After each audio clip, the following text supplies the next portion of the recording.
Il y a 2 mois, j'ai enfin pris mon courage à 2 mains et j'ai arrêté de laisser la peur dicter ma vie. Alors, le 5 février, j'ai fait quelque chose que j'avais toujours eu envie de faire, publier ma première vidéo sur YouTube. Les 2 premières semaines, en vrai, elles étaient plutôt tranquilles, comme je m'y attendais. Mais seulement, à peine après 1 mois,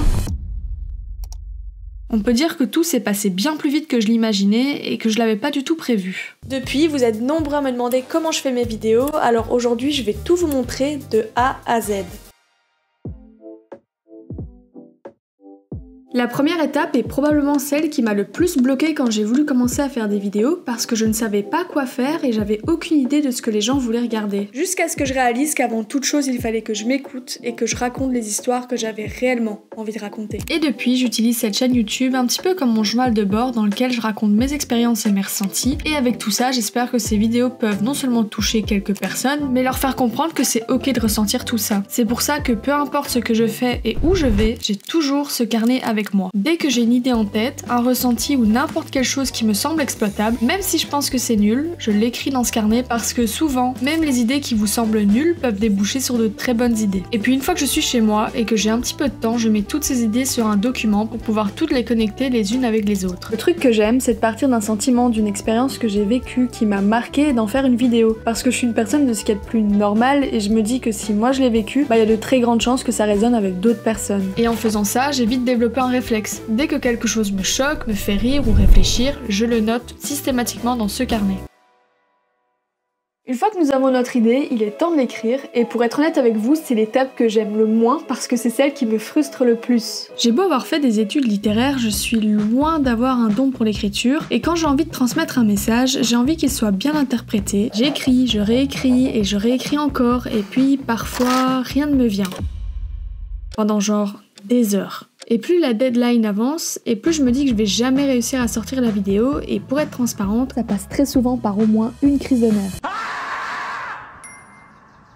Alors quand ça m'arrive, peu importe à quel point je suis en retard, j'aime bien prendre un peu de recul et aller à la mer, prendre un bon bol d'air frais et me vider la tête. On sous-estime trop à quel point ça peut nous faire du bien de décoller, même si c'est le temps que d'1 heure ou 2, et puis il est temps de s'y remettre. Quand on fait des vidéos sur YouTube, il y a 2 grandes écoles, soit on improvise, soit on scripte. Pour moi, avoir un script détaillé me permet d'être plus concise, plus claire et surtout savoir où je vais parce que j'ai tendance à m'éparpiller partout. Et mon processus d'écriture est assez simple. D'abord, je vais lister tous les points que j'ai envie d'aborder. Puis je les répartis dans une structure et seulement après j'écris le script. Après ça reste spontané, si pendant le tournage il y a quelque chose que j'avais écrit qui ne me plaît plus, je le change au dernier moment, il n'y a pas de souci. Et pour écrire mes histoires, je me base principalement sur la structure en 3 actes. Dans le premier acte, on va planter le décor, présenter le personnage et son problème. Ensuite, dans le deuxième acte, c'est là que les problèmes commencent. Le protagoniste va essayer et expérimenter des choses, mais parfois ça peut empirer. Et enfin, dans l'acte 3, il va trouver la solution, il va changer et on termine sur une fin généralement qui est positive. C'est une structure qui est très simple et très classique, mais franchement, elle est super efficace. Et comment faire en sorte de filmer tout ça? Avec une shotlist.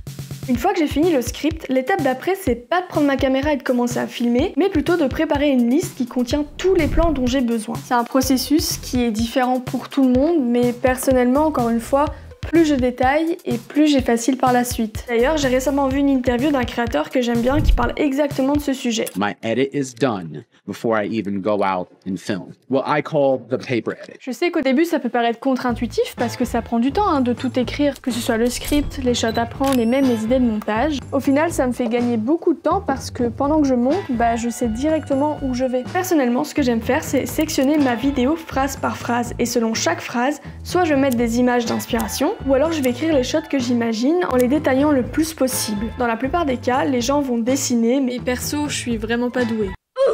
C'est pour ça que je trouve que l'option de détailler un maximum l'idée que j'ai dans ma tête et ce qui me convient le mieux, c'est aussi à ce moment-là que j'arrive à visualiser le type de musique que j'aimerais avoir dans chaque partie de ma vidéo.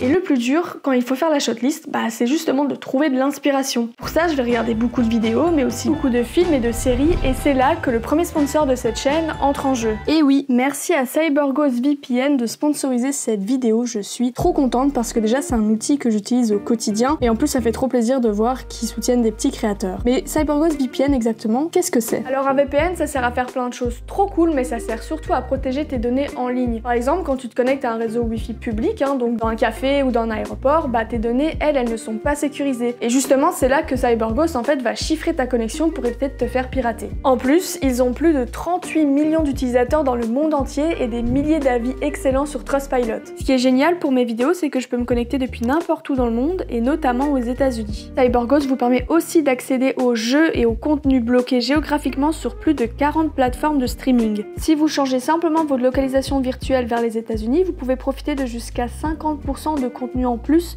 sur Netflix, Amazon Prime, Disney+, et bien d'autres encore. Vous pouvez aussi obtenir de meilleures offres en ligne en changeant simplement votre localisation virtuelle. Ce qui veut dire que grâce à tout ça, j'ai pu découvrir beaucoup plus de séries et de films et donc de m'inspirer de styles visuels complètement différents pour mes vidéos. Et c'est pas tout parce que CyberGhost peut te faire économiser de l'argent. Les prix des transports et des hôtels ne sont pas les mêmes en fonction d'où tu réserves dans le monde. Sauf que là, comme tu peux te connecter depuis n'importe quel pays, tu peux comparer et justement obtenir les meilleurs prix. Évidemment, ça fonctionne sur tous les appareils, que ce soit Windows, Mac, iOS, Android, et protège jusqu'à 7 appareils en même temps, donc parfait pour partager avec toute ta famille. Si vous cliquez sur mon lien en description, vous bénéficiez de 83% de réduction, ce qui rend l'abonnement à seulement 2,03 € par mois, et en plus vous avez 4 mois offerts. C'est satisfait ou remboursé, et vous avez 45 jours pour vous rétracter, donc vraiment il y a zéro risque, et c'est aussi un autre moyen de soutenir la chaîne. Et maintenant, il est temps de prendre sa caméra.